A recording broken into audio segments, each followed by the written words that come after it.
It's a very good evening, and a warm welcome in this act of worship in a form of an evening prayer. I've been trying to, my voice is just not bambisa with me now, you see. I don't know whether I'm from a night vigil, so now my voice is somehow, but I'm going to sing regardless of my voice, Twalizipa mbano zako washu Jesu kubafundi uzitelushiyo hlaba ulandele ngokwethaba Twalizipa mbano zako ungesabi ubunzima uyo kuqinisa yena zonke izisuku zakho Twalizipa mbano zakho ngamandla akhe kuphela yiso esokuqondisa endleleni yokunqoba Twalizipa mbano zakho ungadinwi hlazo laso wazithwaleza kuJesu wazithwala ngenxa yakho Twalizipa mbano zakho wazishiya ekufeni ngokuba ozithwalayo uyo kwethweswa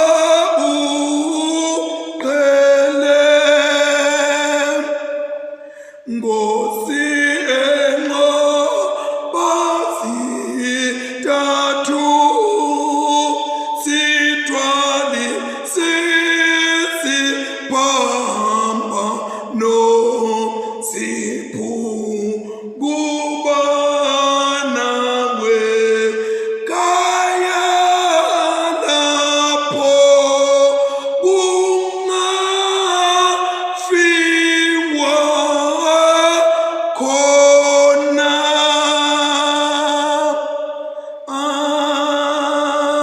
Amen.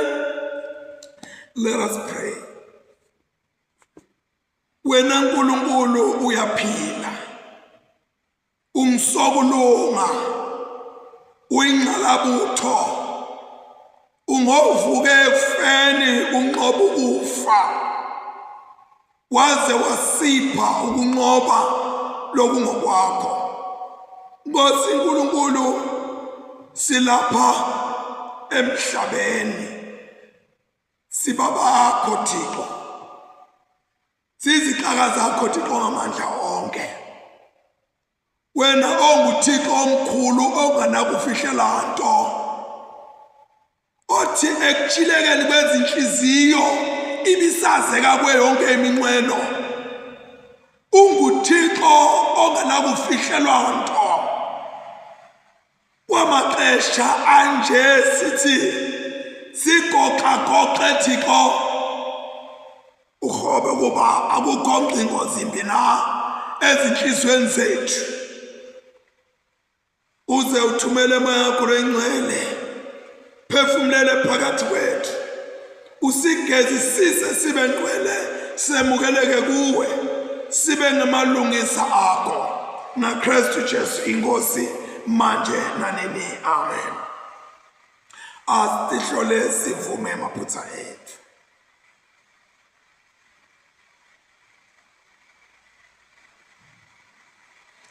uNkulunkulu somandla baba wethu losezulwini siyathi thoba siyavuma ukuthi sonile kuwe kuliqala lethu sonile qabanga nangekukhuluma nangekwenda nangekungakwendi lebe kufanele sikwende ngenxa yenkothane yakho Kristu inkosi yethu sithethelele konke lesiwegcine usende sikhonde ekhamba lokusha kude ligama lakho lidunyiswe. uNkulunkulu somandla sawukele sithelele ntono tethu usigcine kulungelo lokunini nanini ngaJesu Kristu inkosi yethu amen. Sitawuqala ngemahubo liya fithi ngaphandle lendlu kuyo ayinayo isilini so ngikholwa aninawuphazamiseka. Psalms 115 from verse 1.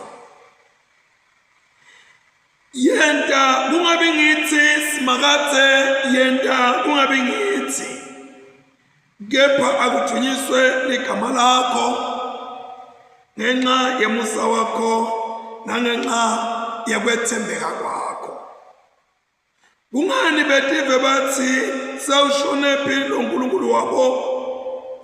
Phela uNkulunkulu wethu usemazulwini wenda konke lakuthandayo.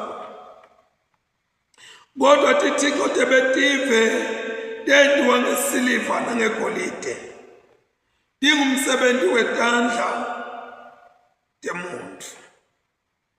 Dinemlomo kodwa atikhulumi, dinemehlo kodwa atiboni, dinetindlebe kodwa ativa, dinemakhala kodwa atiliva neliphuma, dinetandla kodwa atiphathi, dinetinyawo kodwa atihambi, dinemakhala dinemalakanya empinjeni yato. I'm sorry. Tite emalakanya empinjeni yato. Laba labatendako bafana nato. Bonke labathembele kuto bafana nato. Awu Israel yethembela usimakade. Nguye lo ngumsiti wenu nesihlangisene. Awu wena ndlu yaka Aaron beka lethemba lakho kusimakade. Nguye lo ngumsiti wakho nesihlangu sakho. Nine lenesaba simakade ethembelani kuye. Nguye lo ngumsiti wenu nesihlangisene. Simakade usikhumbulile utasibusisa. Utayibusisa nendlu yaka Israel. Ayibusise nendlu yaka Aaron. Utababusisa bonke labamesabako simakade. Labancane nalabakhulu. Sengathi simakade angananzisele nine kanye nebantu benu. Sengathi ningabusiswa ngusimakade. Yena lo wenta lezulu lemhlaba. Emazulu ayindzawo yasimakade yena yedwa. Kodwa umhlaba wawuniketela abantu. uNkulunkulu akathunyiswa ngulabafile. Yebo, akathunyiswa ngilabo lasebathula emathuneni. Kodwa thina lesiphilako siyakumbonga simakade kusukela manje kude kube phakade. Haleluya. Thumisane simakade. Awuthunyiswe uyise nemfotsana namalo engcwele. Njengoba bekunjalo eqaleni senjalo nanyalo kuyakuba njalo kude benini nanini. Amen. Prophet Joel chapter 3, we are reading from verse 9 to 21. Prophet Joel chapter 3. I'm going to read from verse 9 to 21.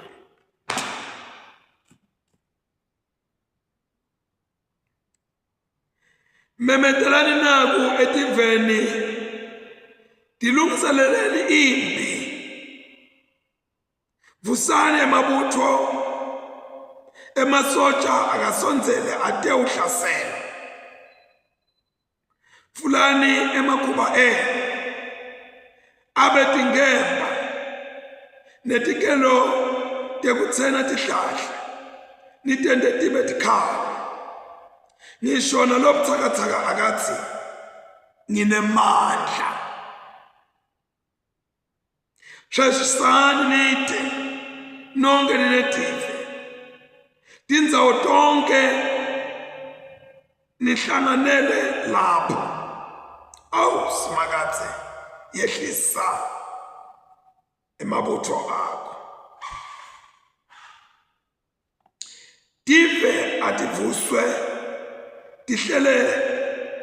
tehlele esigodini saka Jehoshaphat, ngobe ngulapho ngitawuhlala khona.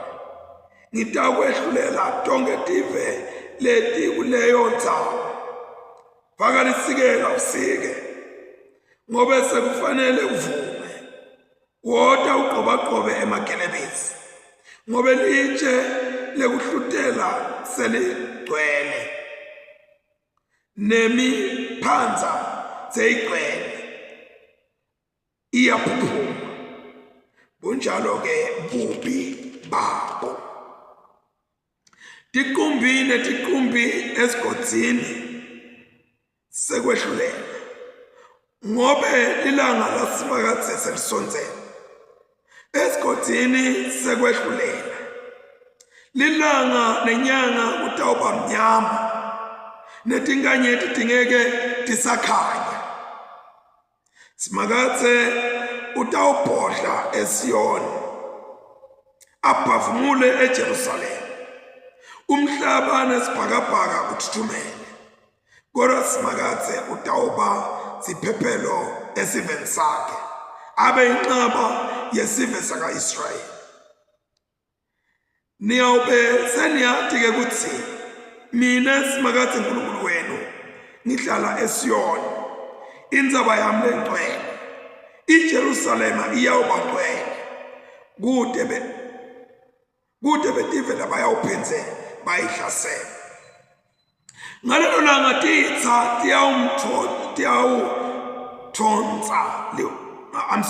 ngalelo langa tindzaba tiyawuthonsa liwayini lelisha, kutsi emaquma agelede lubisi, tihosha takaJuda tigijime emanti. Umthombo uyawugeleda uphume endlini yasimakathe, unisele esigodzi semigamba.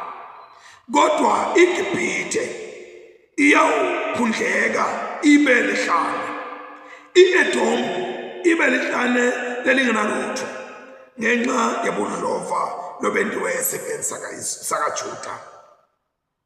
Eveni labachitha kulo ingadi lengenacala.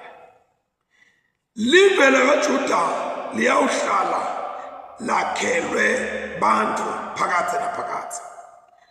Kanjalo neJerusalema iyawuhlala inebantu titukulwane ngetitukulwane.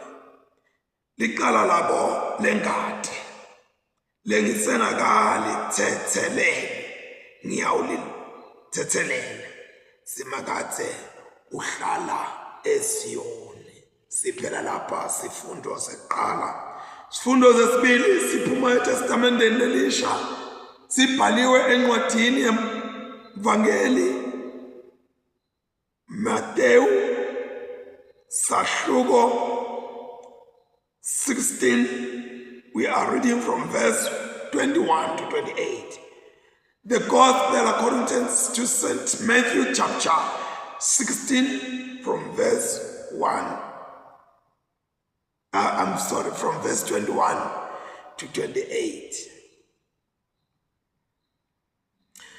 Kusukela lapho Jesu waqala wakhuluma ngalokusebaleni nebafundi bakhe wathi, kufanele ngiye eJerusalem ngiyehlushwa tibonza teleli bandla nebapristi labakhulu nebafundi bemthetho, ngitawubulawa kodwa ngelilanga lesithathu ngitawuvuswa. Petro wase umdonsela eceleni wamekhuta wathi, Nkosi, uNkulunkulu akakusite lokho kungede kwenteka kuwe. Jesu waguquka wathi kuPetro, suka kimi Sathane, usithikameze kimi, ngobe awukubone lokhu kwaNkulunkulu kodwa ubona kwebantu. Jesu wakhuluma kubafundi bakhe wathi, umuntu nakafuna kungilandzela akatedzele, ejatse isiphambano sakhe angilandzele. Lofuna kusindisa impilo yakhe uyawulahlekelwa ngiyo, kepha lolahlekelwa yimpilo yakhe ngelibito lami uyawuyitfola. Ngobe uyamsita ngani umuntu ukuthola live lonke kepha alahlekelwe umphefumulo wakhe? Ingabe angakhiphani umuntu ukuhlenga umphefumulo wakhe? Ngobe indodana yemuntu iyawufika ngenkadimulo yeyizwe ikanye netingelosi zayo, ngulapho-ke iyawukhokhela wonke umuntu njengekwenta kwakhe. Ngiqinisile ngithi kini, ukhona labanye la emkhathini wenu labangayikufa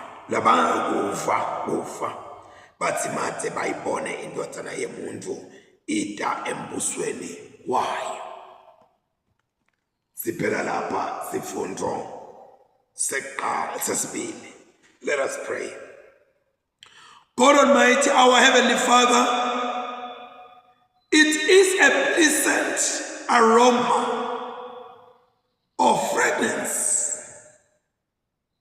just to be in your presence and to hear you speaking to us. We are your servant, oh God. We are here for you. We are foreigners. We are pilgrims. We are the sojourners. But we are very sure of our home. We are very sure of our destination. For you have said in your word, neither the gates of hell nor death itself will ever overcome or overthrow or conquer us. Then speak, O Lord. We are your servant. We are here for you. Speak unto us. We are listening. In Jesus' name we pray. Amen. Sitawuthi-ke bazalwane sijike emakethe sibese siyabuya. Amen. Amen and amen. Amen and amen.